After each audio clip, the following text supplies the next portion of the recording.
I used to wake up every morning. I'd get my school done, and then I'd go immediately to play video games with my friends. I would talk to my friends for hours. I would scroll on my phone, and then I'd just be alone in my room all day. No social interaction. I was depressed. During this time, I even liked a girl, which was just a complete waste of time because this girl that I liked said she didn't even like guys. Okay, she didn't like guys or girls. She wasn't gay like that. My life was overall trash. But then I just got to a point where I just couldn't deal with it anymore. I started feeling happy and fulfilled, which I never felt since I was young. And I was actually being productive and truly living. So the first life lesson is to be on the grind. You need to find a goal and you need to pursue it. You need to have a mission, whatever it might be. It doesn't have to be some, $1 million empire. It doesn't have to be some massive business. It doesn't have to be, an Instagram account, like any of this stuff. It doesn't have to be any of that, all right? It just needs to be something that you're passionate about, something that you love, something you can actually do and not get burnt out super quick. And you might say, oh, I'm young, let me live a little bit. And sure, I'll let you live like every other teenager. This is the cost of being different. You didn't click on this video because you wanted to be like every other teenager. You clicked on this video because you wanted to be different. Now, if I'm wrong, then click off the video right now. Right? You just need to love the goal, the mission you have. So choose something and love it. Make sure it's something you actually want to do. Don't just do, some drop shipping thing just because, the guru says it's the best way to make money in 2025. No, find something you love, something that you'll actually enjoy, you won't get burnt out on, something you will actually constantly do. You need to think about it. Would I do this forever?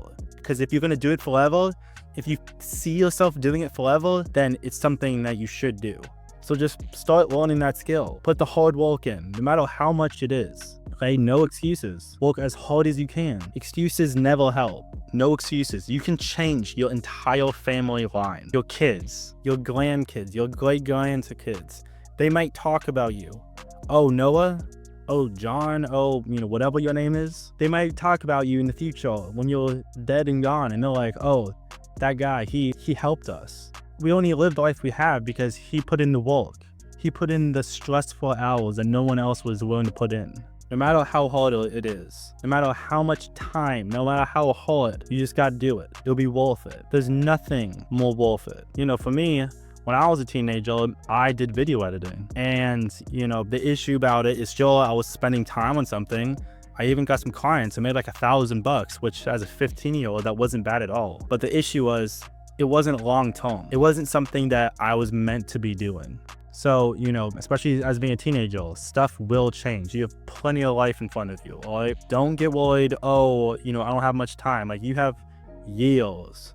Stuff will change. And if you change what you're doing, that's perfectly fine. There's nothing wrong with it. And that kind of brings us to the second one. Focus on the path, not the finish line. Many of us focus on the end goal. The money, the fame, the women. Those are not bad things. Let me tell you right now, those are not bad things. Those are good things to want, all right? But if you focus on the end, then you will trip, all right? If you're focusing on if you're in some place, okay? It's on this rocky mountain, okay? Like, there's rocks, weeds, all of that stuff. If you focus on the end, you're gonna trip, you're gonna fall. But if you focus on the path, you will actually make it to the end. And if you love the process, you will love the reward that much more. It'll be that much more meaningful. And if you love the process is the reward. The actual end goal, that's just a bonus. All right, number 3 is to ignore pleasure. Now, if we're being honest, it's hard to ignore. Like, even me, I still have trouble ignoring it to this day. You probably came in this video trying to look for something else. You were probably trying to just find enjoyment. And maybe you enjoy this. I want to complain, but like, maybe you're here and you're enjoying this video. There's nothing wrong with that, but it's just for pleasure. This video, this one's actually insightful and it can help your life. Most of the videos you watch, Mr. Beast and all that, those don't help you. If anything, they just mess up your dopamine and it kind of ruins your mind. You're probably saying like, no, calm down. 1 hour of video games isn't even that bad. And if we're being honest, you're not playing 1 hour a day. Nobody plays an hour of video games a day. And even if that were true, you could spend that exact same hour doing something entertaining and actually helpful. You know, like if you were to spend an hour, you know, playing with your friends, you know, doing sports, doing fill in the blank, you're building your relationships and you're having fun at the same time. Video games are not the way to go about it, you know, and the reason lottery winners, you know, people that win the lottery, the reason these people lose their money so quick is because they spend it all on pleasure. You know, YouTubers, those YouTubers that became super big out of nowhere, and then they disappeared out of nowhere because they weren't used to it. They didn't know what to do with it, so they just spent it on Lamborghinis, and they spent it on new houses and, you know, trips to Greek, you know, God knows where. Main picture of this is pleasure is the enemy. You know, if you have pleasure in healthy ways, it's fine. But if we're being honest, most ways we have it is not fine. And 4 is everyone's favorite. Stop focusing on goals. Man, I wasted so much time focusing on goals. Like, it's kind of disappointing. You know, like in a span of like a year, I had like 5 different crushes. You know, I was always thinking, oh, what can I do to make her like me? And then I'd watch, you know, Hamza videos or whatever. I'd search how to make 6 signs a girl likes you, how to make a girl like you, you know, how to dominate, just a bunch of random junk, trying to, like, I'd spend hours a day just thinking, oh, does she like me? I'd talk to my friends. I'd be like, hey, bro, you know, she said this. Does she like me? You know, I even had a friend that was friends with the girls I liked, all right? And I'd be like, hey, what do you think? Blah, blah, blah. It's just a waste of time. Like, it ruins your mental clarity. Like, even when I started trying to, like, you know, build myself up, become a better man, I had issues because I was always thinking about goals. I couldn't think about the business I was trying to start. I couldn't think about my goals. If I was watching this video right now, if I was watching this exact same video, I probably would have thought about 3 different goals in the time of watching it. I wouldn't be surprised if you, watching this video right now, if you just randomly start thinking about goals just a minute ago before I started talking about this. But Noah, I want to get a girlfriend. I want to get married. And those are not bad things. Don't catch me saying those are bad things. They're not. But just thinking about goals and trying to approach goals and getting dragged around by some random goal, like, that's not the answer, all right? Chances are you aren't at a point where you can attract a female right now. If you can find a goal that is actually worth it and she actually likes you, then go for it, all right? But most of these goals, they're just not worth it. They probably don't even like you. And even if you guys are to start dating, you probably won't get married because most high school relationships just don't work out. Like, it's the sad truth. I know you as a teenager, you're thinking, oh, this one's different. This one's different. It's true love. But maybe I'm wrong. Maybe you're correct. Maybe it is true love. But chances are it's not. Even if your friends are talking to you, being like, oh, she likes you, bro, you gotta pursue her, doesn't mean anything. It's just not all worth it. Speaking of friends, number 5 is to make better friends. And this is a hard subject to talk about because making friends is not easy. Like, I understand friends are not easy, but well, I used to have friends that I didn't even agree with almost anything on. I'd have to hold my tongue.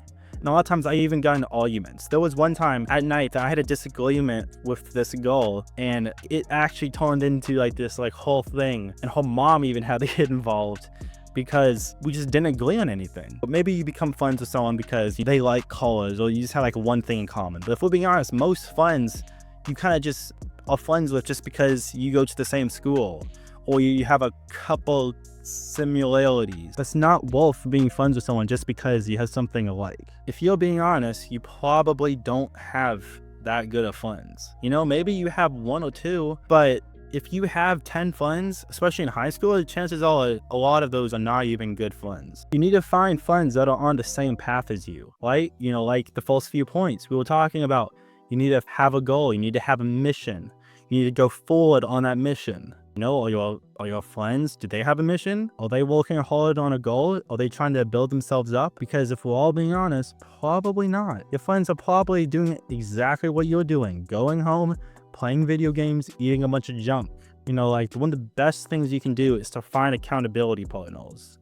Especially if you have an addiction, and having an accountability partner is one of the best ways to deal with that. So if you can find accountability partners, that is a true friend right there, and that's a keeper. I don't want to be like your mom, but the famous quote, you are the average of your 5 best friends. Does your friends smoke weed? Do they do a bunch of clap all day? Do they lust over women? Is that a person you want to be like? Because if your friends are like that, then you probably are too. But Noah, I've known them my entire life. Okay, that's cool and all, but you either take them with you or you have to leave them behind. And, if you're able to take them on this path, if you're able to help them improve themselves alongside you and become an accountability partner, then by all means do so. But you can't ruin your life because someone refuses to come with you. You also need to find people that don't speak like retards. You need people that actually speak good. You need people that speak healthy. But you don't want to find people that are, constantly insulting you. Like playful teasing, we're guys. But actually demasculating you and kind of throwing you in the gutter and talking about women in disgusting ways, those are not friends that you want to have. Bad friends will ruin your mental health, which is actually point number 6. Most teenagers don't even think about mental health. Mental health is not a cool thing to talk about, but it is so important. No matter how important you think it is so much more important. Mental health changes our livelihood. And there's some examples of stuff that we need to work on. We need to have good relationships, all right? With our friends, but also with our family. The first one is just relationships. Do you have trauma? Do you have abuse with your parents? You need to kind of reconcile with those. You need to read books, gain knowledge and insight. Whether it be self-improvement books or just, books, enjoyable books. It's better to read a good book about a story than to watch a movie about it.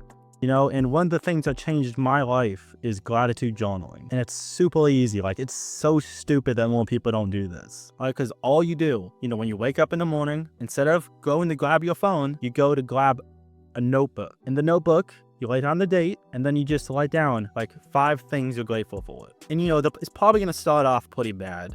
Or maybe not bad, but you might say, oh, I'm thankful for my blanket. And those things are fine to write down. But the more you do it, the more grateful you will be in your everyday life. You're going to walk around and be like, oh, wow, I can't believe that building's there. Look how nice that building is. And then you're going to catch yourself and be like, whoa, why am I thankful for that? That's so weird. It's kind of wild, but it is so worth it. And then eventually, after you've been doing it long enough, you're going to be thankful for stuff that are bad. You might start being thankful for bad things. I'm thankful that my parents abused me. And you fill in the blank, and of course you also got meditation, no spiritual stuff. I don't mean talking to your senses or the ground or dust or whatever the heck. When I say meditation, you just close your eyes and you just breathe and you focus on the little breath you have coming out of your nose. Do that for 5 minutes a day. And this is basically the dopamine breaking, it's basically doing the opposite of what social media does. Because then you actually focus on stuff and you're more present in the moment. It's kind of hard to explain how it feels, but it's amazing. Of course, you got journaling, especially if you're anxious and you're always thinking about stuff. Journaling is so powerful. Just journaling about anything. Just basically anything that's on your mind. There's 2 kinds of journaling. There's either journaling where it's just brain dumping, throwing everything you're thinking about down on the page, or you also have the deep journaling. Maybe you ask a question yourself. Why is my mind so broken? And then you spend half an hour just sitting there thinking about what to say. And then eventually, when you're not doing anything, thoughts start coming in your mind. It's some powerful stuff. And then we got the most uncool of them all. We got diets. Eating healthy. Eating healthy is so underrated. And I know for a lot of teenagers it's hard because a lot of times parents, they just have a bunch of crap. But if you can just convince your mom to make you some better food, it'll go a long way. It helps your mental clarity so much and your physical clarity. Then there's just practices you can do, day by day. Tell your parents you appreciate them. Tell your parents you appreciate them. For me, my dad worked 15 hours a day to support me. And sure, those stuff he did that I didn't like, but ultimately he did that for his wife and his kids. And that's the power of the gratitude journaling, like I was saying. You start realizing stuff like that. And this is one of the best ways to feel joyful in your life. But the best way is to become religious. Now, when I talk about this, I'm not trying to push my religion on you. That's not the plan here. I don't think anyone should try to actually push their religion on you. But religion's important because it gives you a reason to be. What's the point of all this if there isn't a God? You know, societies were built on religious grounds. They were built on Christian morality, you know, and for me, I'm a Christian. I've personally felt the presence of Jesus in my life. He's personally communicated with me. You know, like I was literally called to ministry by Jesus. It gives me a reason to be alive. It gives me a reason to do the things that I do. Jesus died on the cross so we didn't have to. God sent his one and only son so we didn't have to spend eternity in hell. Like that's what is really important. You know, if you have any questions at all on religion, whether it's Christianity or anything else, just let me know. Like, put down in the comments right now. You know, you have to go on your own journey. Sure, I want you to be Christian, but I can't force you. You need to go on your own path and find out if you believe that Jesus is real, if God is actually God. So those were the 7 life lessons for teenagers. Share this video with your teenager friends so you guys can level up together. Peace, guys.